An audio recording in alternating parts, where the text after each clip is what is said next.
Hello friends, आप सभी का स्वागत है हमारे यूट्यूब चैनल में। आज हम संविधान के बहुत ही महत्वपूर्ण टॉपिक राष्ट्रपति के बारे में पढ़ेंगे।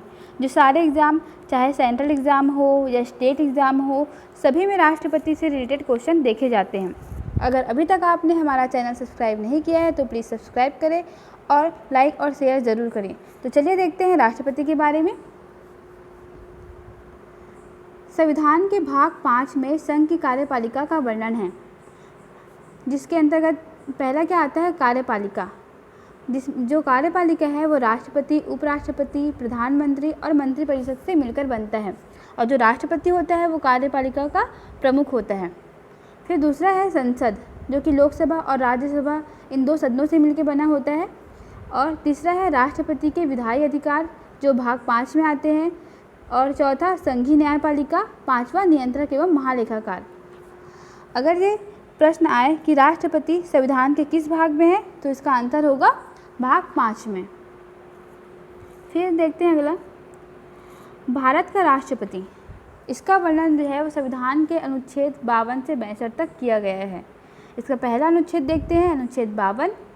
अनुच्छेद 52 यह कहता है कि भारत का एक राष्ट्रपति होगा। राष्ट्रपति भारत का प्रथम नागरिक होगा। वह राष्ट्र की एकता और अखंडता का प्रतीक होगा। राष्ट्रपति भारत का राष्ट्र का प्रमुख होता है।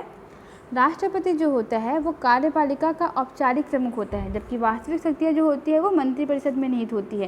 यानी कि कार्यपालिका का औपचारिक प्रमुख जो होता है वो राष्ट्रपति होता है, लेकिन जो उनकी वास्तविक शक्तियाँ जो होती है वो मंत्रिपरिषद के हाथ में होती है। उनके परामर्श से ही, मंत्रिपरिषद के परामर्श से ही जो कार्य होता है राष्ट्रपति के द्वारा किया जाता है।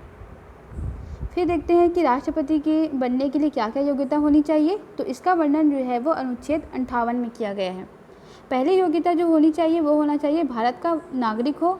दूसरा, 35 साल की उम्र पूर्ण कर चुका हो। तीसरा, लोकसभा सदस्य बनने की योग्यता रखता हो। इम्पॉर्टेंट नोट देख लेते हैं यहाँ पर। राष्ट्रपति हो या उपराष्ट्रपति, राज्यों के राज्यपाल, संघ और राज्यों के मंत्रियों का पद लाभ का पद नहीं माना जाएगा, अर्थात इन पदों पर रहते हुए भी राष्ट्रपति का चुनाव लड़ सकते हैं।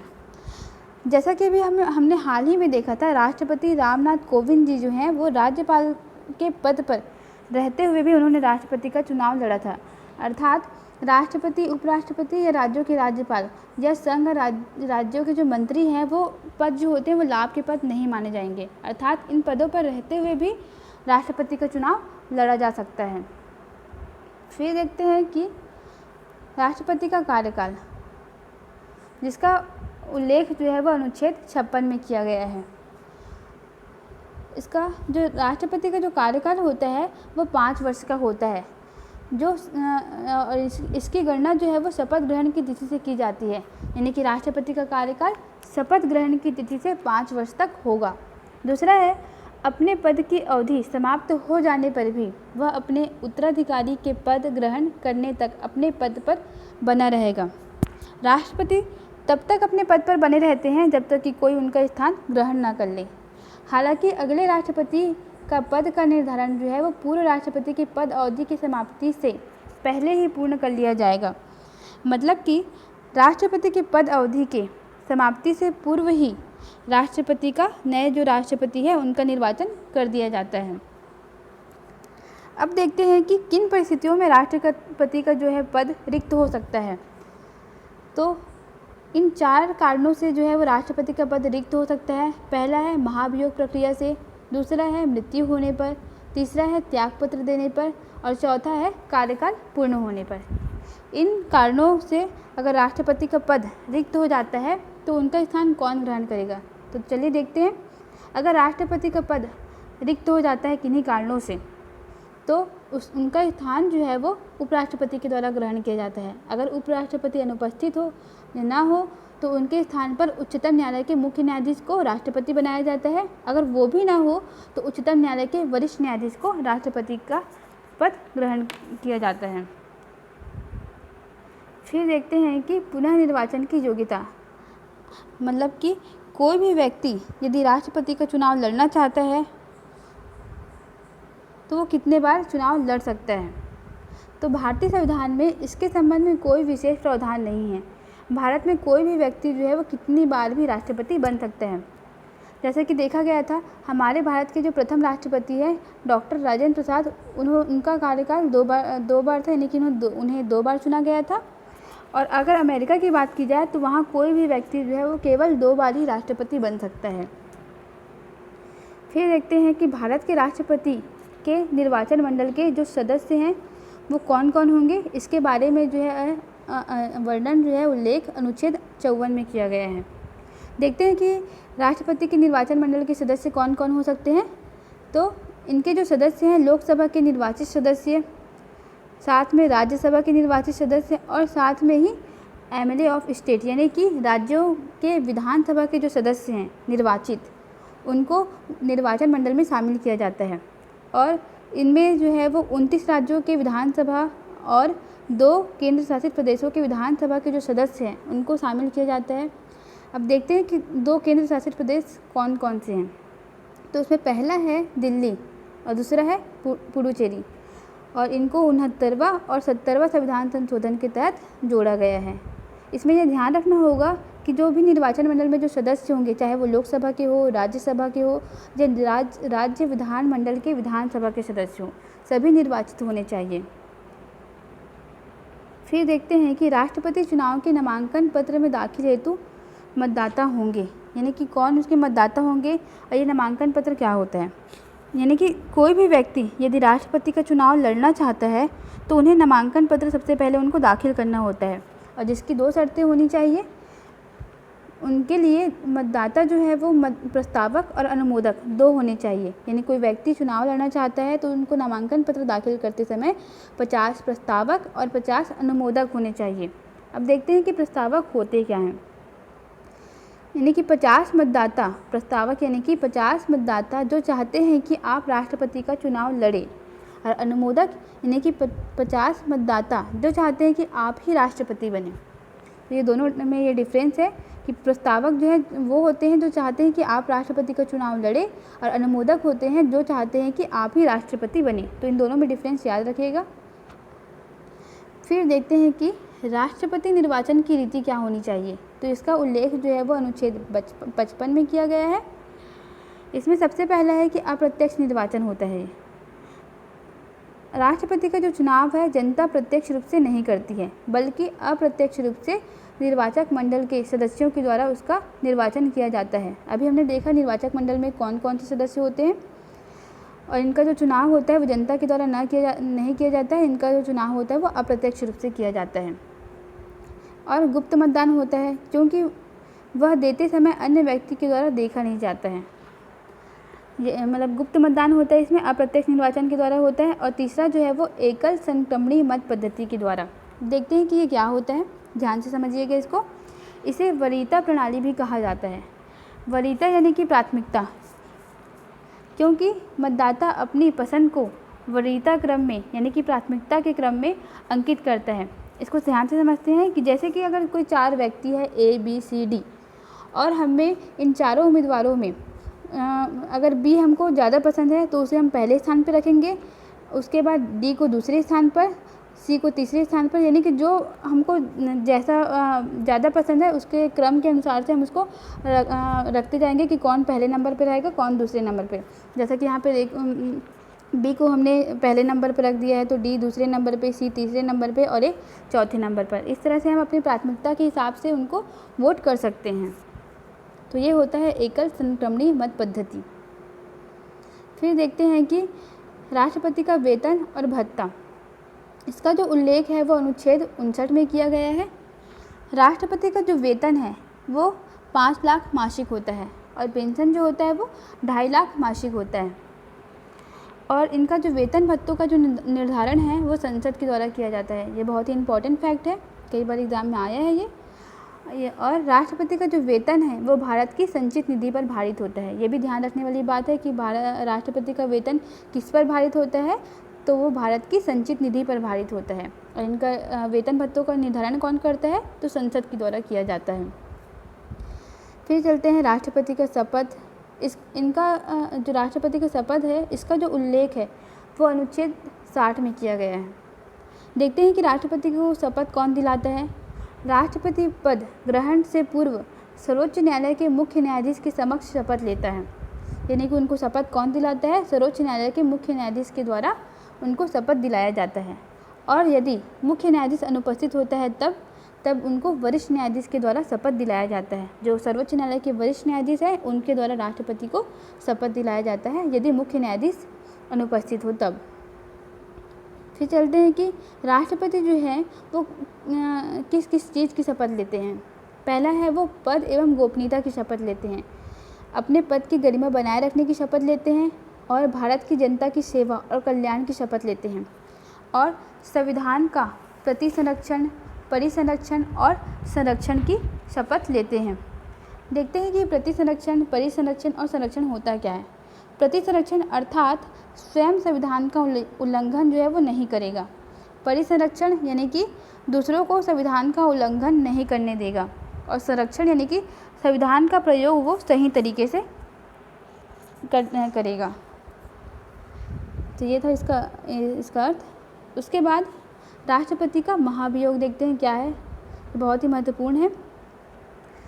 राष्ट्रपति का जो महाभियोग यानी कि उनको हटाने की जो प्रक्रिया है उसका जो उल्लेख है वो अनुच्छेद 61 में किया गया है और इसका जो स्रोत है महाभियोग प्रक्रिया का वो अमेरिका से लिया गया है।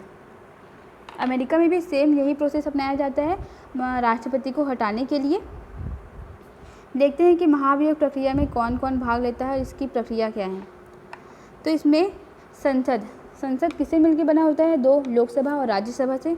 महाभियोग की जो प्रक्रिया है वो लोकसभा या राज्यसभा दोनों में से किसी में भी प्रारंभ किया जा सकता है। अगर मान लेते हैं कि ये पहले लोकसभा में आया है तो देखते हैं कि इसकी प्रक्रिया कैसी होगी। लोकसभा में आया है तो सबसे पहले इसका स्टेप 1 ये होगा कि इसमें 1/4 लोग लिखित में नोटिस देंगे राष्ट्रपति को, यानी कि लोकसभा के 1/4 लोग लिखित में सूचित करेंगे राष्ट्रपति को कि उनके खिलाफ महाभियोग प्रक्रिया लाई जा रही है। उसके बाद 14 दिन के बाद स्टेप 2 में क्या होगा?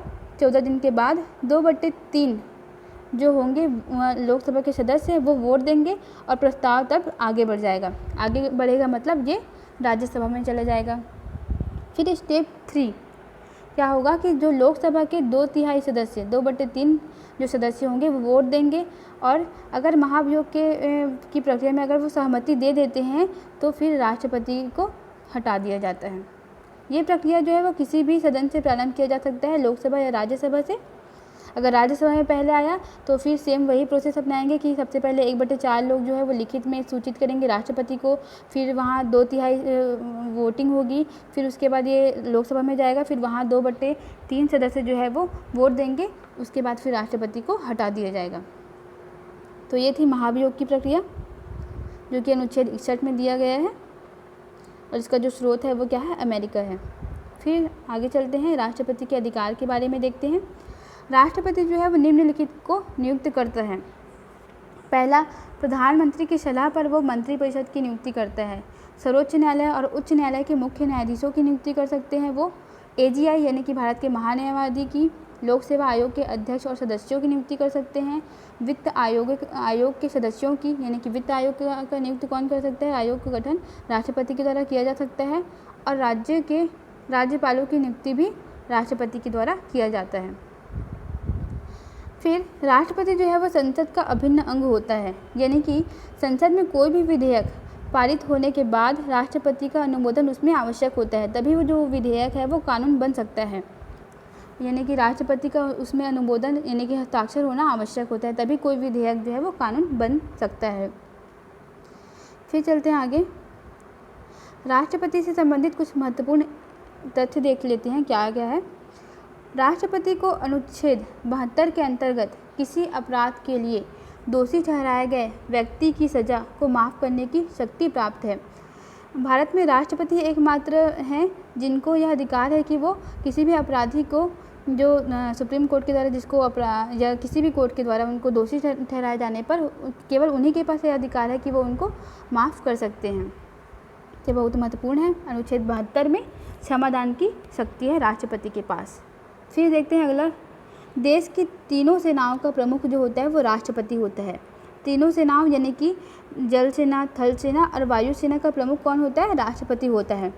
अगर युद्ध होता है, युद्ध की घोषणा और युद्ध की समाप्ति की घोषणा भी राष्ट्रपति के द्वारा ही किया जाता है, लेकिन ये संसद की अनुमति, उनके परामर्श से होता है ये सारी प्रक्रिया। फिर देखते हैं कि राष्ट्रपति अपना त्यागपत्र किसको देते हैं, उपराष्ट्रपति को, है ना। और संसद के सदस्य को चुनने की शक्ति भी राष्ट्रपति के पास होती है। संसद यानी कि 2 लोकसभा और राज्यसभा, इन दोनों सदनों में भी कुछ सदस्यों को चुनने की जो शक्ति है वो राष्ट्रपति के पास होती है। लोकसभा के 2 सदस्य जो होंगे आंग्ल भारतीय समुदाय के, और राज्यसभा के 12 सदस्य जो कला, साहित्य, पत्रकारिता, विज्ञान और सामाजिक कार्यों से संबंधित होंगे, उन्हें राष्ट्रपति के द्वारा नियुक्त किया जाएगा। लोकसभा के 2 सदस्य और राज्यसभा के 12 सदस्य को राष्ट्रपति चुन सकते हैं। फिर देखते हैं आगे, देखते हैं कि राष्ट्रपति के आपातकाल के दौरान उनकी क्या क्या शक्तियाँ हो सकती है। संविधान में 3 प्रकार के आपातकाल का प्रावधान है, अनुच्छेद 352, अनुच्छेद 356 और अनुच्छेद 360 में। सबसे पहले है 352 में राष्ट्रीय आपातकाल, 356 में राज्य में राष्ट्रपति शासन और 360 में वित्तीय आपातकाल। इसको ऐसे याद कर सकते हैं, सबसे पहले राष्ट्र के बारे में है, फिर राज्य के बारे में है, फिर धन से संबंधित है, यानी कि वित्त के बारे में है। तो अभी तक वित्तीय आपातकाल एक बार भी भारत में नहीं लागू हुआ है। राज्य में राष्ट्रपति जो शासन है वो अब तक कई बार लागू हो चुका है। और 352 में जो राष्ट्रीय आपातकाल है, इसके लिए 3 आधार होने चाहिए। युद्ध, पहला है युद्ध, बाह्य आक्रमण और सशस्त्र विद्रोह।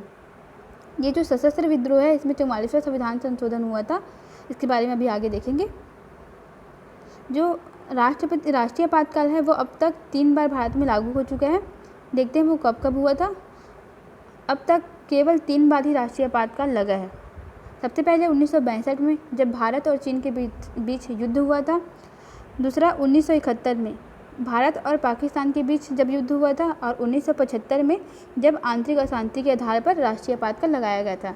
जो तीसरा है 1975, इस टाइम जो राष्ट्रीय आपातकाल लगाया गया था वो बहुत ही इसके विरोध में बहुत ही ऑब्जेक्शन उठाया गया था। तब इसमें फिर 44वां संविधान संशोधन हुआ और इसका आधार जो है वो आंतरिक अशांति ना करके उसको सशस्त्र विद्रोह कर दिया गया था।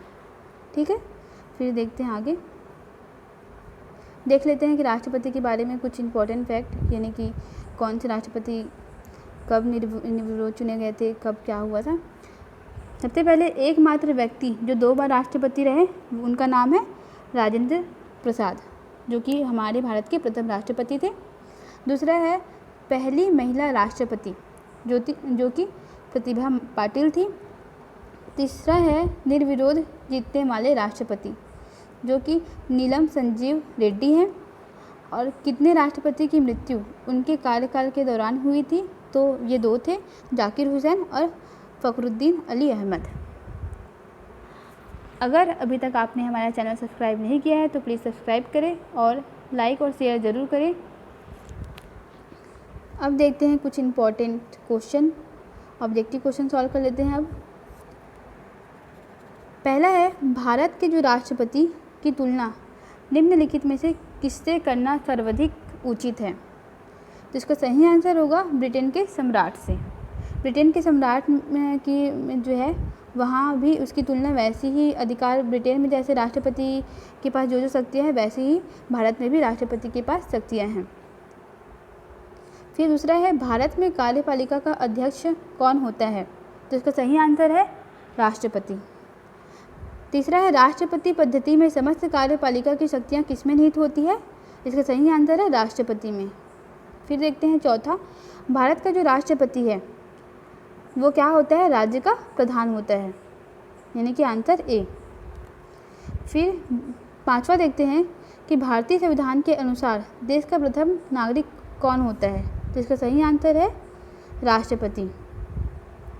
फिर देखते हैं कि भारतीय संविधान के अनुसार संघ की कार्यपालिका शक्तियाँ किसमें निहित होती है। इसका सही आंसर है बी, राष्ट्रपति। फिर देखते हैं अगला क्वेश्चन, भारत के राष्ट्रपति के लिए आवश्यक योग्यता नहीं है। ये ध्यान से पढ़ेंगे, यहाँ पे लिखा है योग्यता नहीं है। तो इसका देख लेते हैं, ए, वह भारत का नागरिक हो, क्या है ये तो सही है। और बी, वह 35 वर्ष से अधिक आयु का हो, ये भी सही है। सी, उसमें लोकसभा के सदस्य के लिए निर्धारित सभी योग्यताएं हो, ये भी सही हैं। और डी, वह संसद के किसी सदन का सदस्य हो, ये ज़रूरी नहीं है। तो ये आंसर गलत है। फिर 11वां देखते हैं कि भारत के राष्ट्रपति निर्वाचित होने के पात्र बनने के लिए किसी व्यक्ति की आयु पूर्ण होनी चाहिए। तो कितनी पूर्ण होनी चाहिए? 35 वर्ष। फिर देखते हैं अगला 12वां, राष्ट्रपति पद के उम्मीदवार के लिए अधिकतम आयु कितनी होनी चाहिए? तो इसकी कोई सीमा नहीं है। अगला है 13वां, यदि व्यक्ति राष्ट्रपति पद के लिए एक व्यक्ति जो है राष्ट्रपति पद के लिए अधिकतम कितनी बार निर्वाचित हो सकता है? तो इसकी कोई सीमा नहीं है। लेकिन अमेरिका में कोई भी व्यक्ति जो है वो केवल 2 बार ही राष्ट्रपति बन सकता है। फिर 14 है, राष्ट्रपति का निर्वाचन किस प्रकार से होता है? तो इसका सही आंसर है अप्रत्यक्ष रूप से। आज के लिए इतना ही। धन्यवाद।